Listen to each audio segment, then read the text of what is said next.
Salut à tous, on se retrouve aujourd'hui pour parler de notre foot, avec le résumé du week-end. Épisode numéro 1, nommé Hasard fantastique, Paris réussi. C'est parti. On commence en France avec beaucoup de buts, de belles victoires, et quelques déceptions. 21e journée de Ligue 1. Le PSG contre Montpellier, Paris aligne un 4-5-1, Montpellier un 3-4-3. Sans plus tarder, les buts. À la 34e minute, but de Mbappé. À la 60e, Neymar marque. À la 61e, but de Icardi 3-0. Et enfin le doublé de Mbappé à la 63e.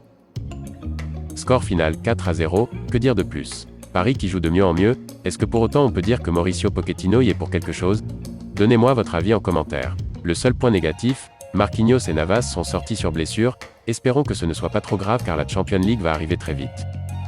Les autres résultats avec notamment, Lyon qui bat Saint-Etienne, 5-0. Marseille perd contre Monaco, 3-1. Et Lille qui a gagné contre Rennes, 1-0. Voici le classement, Paris est premier à égalité avec Lille, et suivi de très près par Lyon. À présent, direction l'Espagne pour du spectacle. Préparez-vous à voir du beau jeu, et des buts qu'il ne faut absolument pas rater. Surtout un en particulier, qui pour moi est le plus beau but de ce week-end toute compétition confondue. Vous allez vite comprendre de quel but je parle, quand vous l'aurez vu dites-moi si pour vous aussi c'est le top but. 20e journée de Liga. Alavés contre le Real Madrid. Alavés aligne un 4-4-2, et le Real aligne un 4-3-3. Tout de suite les buts. 15e minute, but de Casemiro, 1-0 pour le Real. 41e Benzema marque, 2-0. 45e, but de Hazard, 3-0. 60e, Roselu marque pour Alavés, 3-1. 70e, Benzema achève Alavés. Après une semaine difficile en Coupe d'Espagne, le Real se relance avec de très beaux buts. Une bonne performance globale et notamment de Karim Benzema, le Français a porté son équipe. Coïncidence ou pas, à chaque fois que Zidane est menacé, Benzema signe une masterclass. 20e journée de Liga. Elche versus Barcelone. Les deux équipes ont opté pour un 4-3-3. Les buts tout de suite. 39e minute, De Jong marque, 1-0 pour le Barça. 89e, but de Riqui Puig. Score final 2-0 pour Barcelone. Très bon match de Jong, même si son but n'est pas extraordinaire, il a su être là au bon moment. Le jeune Riqui Puig a également mis un but juste après son entrée, en espérant que le coach Ronald Koeman ouvre enfin les yeux sur son talent. Atlético Madrid contre Valence. L'Atlético a joué en 3-5-2 et Valence en 4-4-2. Tout de suite le résumé. 11e minute, Rasic marque, 1-0 pour Valence. 23e, Félix égalise, 1-1. 54e, Suarez marque 2-1 pour l'Atlético. 72e, Correa marque. Score final 3-1 pour l'Atlético de Madrid, les hommes de Diego Simeone ne finissent plus d'impressionner. Tout va au mieux pour Suarez, il est meilleur buteur de Liga, et son équipe est en train de rouler sur le championnat espagnol. Séville contre Cadix. Séville aligne un 4-3-3 et Cadix un 4-4-2. Tout de suite les buts. 35e minute, but de En-Nesyri pour Séville. 39e, doublé pour En-Nesyri. Et enfin 62e, le triplé pour En-Nesyri. Score final 3-0. Je pense que vous savez de quel joueur on va parler, triplé pour lui, son deuxième en 2 semaines. Il ne finit plus d'impressionner, En-Nesyri a marqué déjà 11 buts en Liga. Finira-t-il meilleur buteur? En tout cas son équipe le FC Séville, est toujours dans la course au podium. La Real Sociedad a fait match nul contre le Betis Séville 2-2. Villarreal fait match nul contre Huesca, 0-0. Au niveau du classement, l'Atlético est premier suivi de loin par le Real et le Barça. On se dirige du côté de l'Italie, en Serie A plus précisément. Des bons matchs mais pour autant pas énormément de spectacles, certaines équipes auraient pu vraiment mieux faire et au moins faire preuve d'envie. 19e journée de série à la Juventus versus Bologne. La vieille dame commence en 4-4-2, Bologne en 4-5-1. Les buts tout de suite. 15e minute, Arthur marque, 1-0 pour la Juve. 71e, McKennie clôture le score. Score final 2-0. L'équipe de Cristiano Ronaldo, qui sans forcer, se relance dans la course au titre, avec 3 points très importants. À noter, c'est le premier but de Arthur sous son nouveau maillot. Milan contre l'Atalanta. Milan a opté pour un 4-3-3 et l'Atalanta un 3-4-3. Les buts, c'est tout de suite. 26e minute, Romero marque pour l'Atalanta, 1-0. 53e, Kessié a-t-il fait faute? Penalty, marqué, par Ilicic 2-0. 77e, but de Zapata. Score final 3-0. L'Atalanta très solide, se relance et a submergé le Milan de Zlatan, qui perd des points importants. Malgré cette défaite, est-ce que Milan va gagner la Serie A? Les autres résultats. 0-0 entre l'Inter et Udinese. La Roma gagne 4-3 à domicile contre Spezia.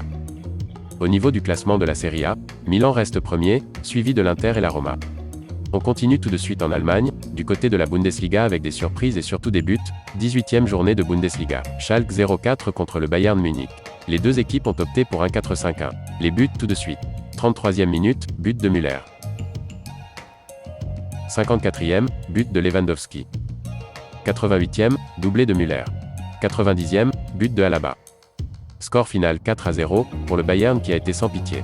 Un but magnifique pour David Alaba dans les derniers instants. Manuel Neuer est rentré dans la légende de la Bundesliga en battant le record du nombre de matchs sans encaisser de but. Le record était de 196 matchs. Neuer est-il le meilleur gardien allemand de l'histoire? München-Gladbach contre Dortmund. Gladbach a joué en 4-4-2 et Dortmund en 4-5-1. Les buts tout de suite. 11e minute, tête de Elvedi 1-0 pour Gladbach. 22e, égalisation de Haaland. 28e, doublé de Haaland, 2-1 pour Dortmund. 32e, égalisation de Elvedi 2-2. 49e, but de Ben Sebaini 3-2 pour Gladbach. Et 78e, Thuram marque pour Gladbach. Score final 4-2. Une petite statistique pour vous. Pour la première fois en 25 ans, Mönchengladbach a marqué 4 buts dans un match contre Dortmund. Le dernier résultat était 5-1, en septembre 1996. Mönchengladbach était supérieur, résultat logique pour cette équipe très intéressante qu'il va falloir suivre de près. On a vraiment hâte de voir ce qu'elle va donner en Champions League et pour la suite du championnat allemand. Mayence contre Leipzig. Mayence a aligné un 3-5-2, tout comme Leipzig. Tout de suite les buts. 15e minute, but de Adams pour Leipzig. 24e, Niakate égalise. 30e, Halstenberg marque, 2-1 pour Leipzig. 35e, Niakate égalise encore, 2-2. 50e minute, Barreiro marque pour Mayence. Score final 3-2. Mayence s'impose contre toute attente, c'est leur première victoire à domicile cette saison. Leipzig est stoppé dans sa course au titre, à cause d'une défense trop passive. On le sait, avec le Bayern il ne faut pas faire d'erreur en Bundesliga. Pensez-vous que Leipzig peut encore concurrencer le Bayern pour le titre? N'hésitez pas à donner votre avis en commentaire. Voici les autres résultats de la Bundesliga, avec notamment Leverkusen, qui a perdu contre Wolfsburg 1-0. Le classement, le Bayern est premier, et commence à semer le second Leipzig. On termine en Angleterre, pas avec de la Premier League mais de la FA Cup. 4e tour, Manchester United contre Liverpool. Les deux équipes jouent en 4-3-3. Les buts tout de suite. 18e minute, Mohamed Salah ouvre le score pour Liverpool. 26e, Greenwood égalise. 48e, Rashford marque, 2-1 pour United. 58e, Salah égalise, 2-2. 78e, Bruno Fernandes marque pour Manchester United. Score final 3-2 pour Manchester United qui est qualifié pour les huitièmes de finale de FA Cup, après un match spectaculaire des deux équipes. Cheltenham recevait Manchester City. Ils ont opté pour un 3-5-2, et City pour un 4-5-1. Tout de suite les buts. 59e minute, May ouvre le score pour Cheltenham. 81e, Foden égalise. 84e, Gabriel Jesus permet à City de mener. À la 90e, Ferran Torres clôture la partie. Score final 3-1 pour City. Petite frayeur face à la D4 anglaise Cheltenham, qui aurait pu créer la surprise, mais City l'emporte et se sort du piège. Il y a d'autres équipes que j'aurais pu mettre dans le résumé, mais je ne savais pas si ça allait plaire, alors dites-moi en commentaire quelles équipes vous voulez suivre pour les prochains épisodes de cette semaine. Merci à tous d'avoir regardé, si ça vous a plu vous pouvez liker et vous abonner. Prenez soin de vous et surtout n'oubliez pas, c'est notre foot.